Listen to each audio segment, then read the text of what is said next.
Hello, habari ya wakati huu. Nikukaribisha kwenye channel yetu nzuri ya Usiteseke Tena. Naitwa Angela Kanine. Karibu kwenye somo letu la leo.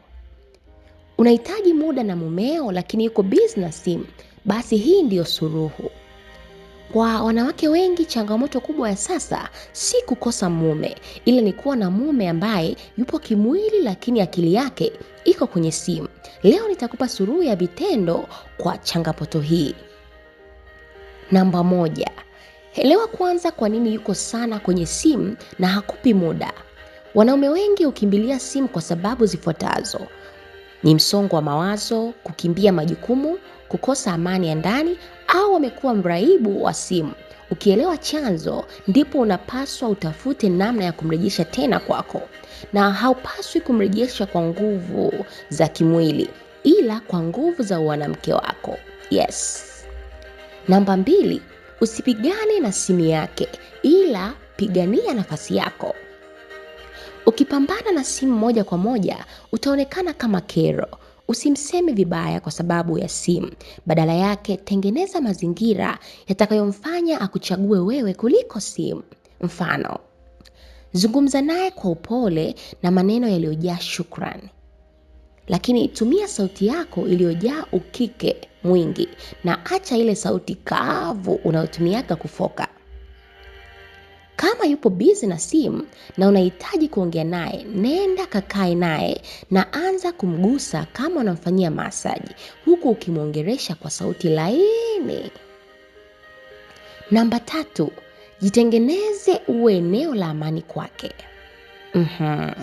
Mwanaume hurudi pale anapopata utulivu. Usimnunie akichelewa kurudi. Badala yake, onyesha kujali na muonyeshe uliofia sana kwa yeye kuchelewa kurudi. Ukifanya hivyo, atafunguka kuhusu yote yaliyomsibu alikokuwa. Kama umekuwa mtu wa malalamiko, acha, kwani ataona simu ndiyo makimbilio yake. Ukimpokea kwa tabasamu, maneno laini na heshima, ataanza mwenyewe kuacha simu taratibu na kukufuata. Namba 4. Pendekeza muda mtakatifu wa wanandoa. Angalau hata dakika 30 kila siku, bila simu, bila TV, bila watoto kuingilia. Mwambie, naomba tuwe na muda wetu maalum kila siku, hata kama ni dakika 30 tu. Na mwambie baada ya hapo atakuwa huru kushika simu awezavyo, ila muombe muda wa wewe kusikilizana naye. Namba 5. Jiongezee thamani yako. Mwanaume hutoa attention pale anapohisi anapata kitu cha kipekee. Sasa kuwa msikilizaji mzuri, kuwa mwenye mazungumzo yenye kina bila kubishana naye. Hata kama unaona yeye anakosea, usijali, atafundishwa na matokeo, ndipo atauona umuhimu wako zaidi. Kuwa mwenye mvuto wa kihisia na kimwili. Jitahidi kwenye hili sana, usizoeleke, jifunze na fanya vitu vipya kila mara. Simu haitakuwa na nguvu mbele ya mwanamke mwenye thamani zaidi. Namba 6. Muombe muwe na maombi ya pamoja. Yes. Mahusiano yasiyojengwa kiroho hupoteza mwelekeo haraka. Mwalike muombe pamoja hata dakika 10 kila alfajiri na vile mnavyotaka kulala usiku.